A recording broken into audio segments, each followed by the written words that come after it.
Merlin l'Enchanteur. Ce matin-là, quelque part en Angleterre, Merlin l'Enchanteur attend un visiteur. Il s'agit d'Arthur, un orphelin qui a été surnommé Moustique en raison de sa petite taille et de sa maigreur. Au même moment, Moustique escalade un arbre. Soudain, il glisse et passe au travers du toit de la chaumière de Merlin. Il arrive à temps pour le thé. Il est étonné de voir que le magicien l'attend. Tu ne le sais pas, mais tu es quelqu'un d'important, lui explique l'enchanteur, et je vais me charger de ton éducation. Sous le regard ébahi du petit garçon, Merlin fait ensuite ses bagages. À l'aide de la magie, il fait rentrer tout le contenu de sa maison dans son sac. Vous êtes sûr lui demande Moustique.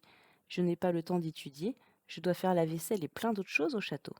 Sottise, répond Merlin. Un destin beaucoup plus important t'attend. En route. Première leçon. Moustique doit découvrir le monde aquatique. D'un coup de baguette magique, le garçon se retrouve changé en poisson. Il plonge dans les douves du château, bientôt suivi par son professeur, lui aussi transformé en poisson. Merlin apprend à Moustique à nager, mais dans l'eau, il y a aussi des prédateurs. Un brochet prend les deux poissons en chasse. Heureusement, Merlin les fait redevenir humains juste à temps. Deuxième leçon. Moustique va explorer la forêt sous la forme d'un écureuil. Il se fait même une amie, une charmante demoiselle écureuil qui tombe amoureuse de lui. Ils s'amusent tous les deux jusqu'à ce qu'un loup essaie de les croquer. Pour protéger Moustique, Merlin lui rend aussitôt son apparence humaine. Désolé, je suis un garçon, pas un écureuil, dit-il à la demoiselle écureuil, très déçu. Quelle est la troisième leçon demande ensuite Moustique à son professeur. Voler dans les airs lui répond Merlin avant de le changer en oiseau.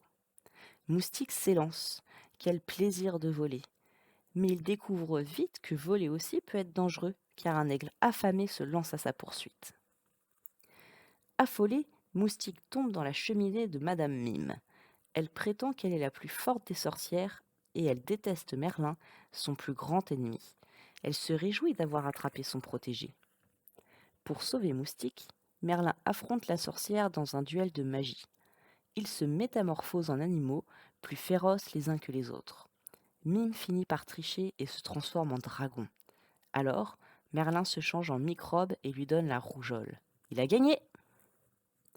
De retour au château, le jeune Kay demande à Moustique d'être son écuyer pour un tournoi qui aura lieu à Londres.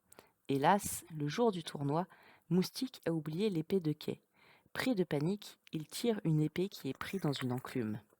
Moustique l'ignorait, mais il est écrit que celui qui parviendrait à extraire l'épée de l'enclume deviendrait roi d'Angleterre. Je t'avais dit que tu allais devenir quelqu'un d'important, lui dit Merlin. Longue vie à toi, roi Arthur. Fin.